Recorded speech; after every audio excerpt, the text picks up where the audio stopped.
India की 8 core industries को याद रखने के लिए निमोनिक है CCC फ्रेंड्स, CCC फ्रेंड्स, जहां C से हो जाएगा कोल, दूसरे वाले C से हो जाएगा क्रूड ऑयल, तीसरे C से हो जाएगा सीमेंट, F से हो जाएगा फर्टिलाइजर्स,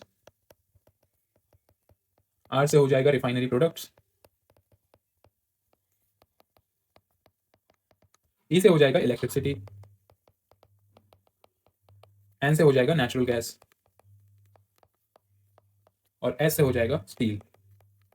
फटाफट से रिवाइज कर लेते हैं। इंडिया की 8 कोर इंडस्ट्रीज को याद रखने के लिए निमोनिक है CCC फ्रेंड्स, जहां पहले वाले C से हो जाएगा कोल, दूसरे C से क्रूड ऑयल, तीसरे C से सीमेंट, F से फर्टिलाइजर्स, R से रिफाइनरी प्रोडक्ट्स, E से इलेक्ट्रिसिटी, N से नेचुरल गैस और S से स्टील।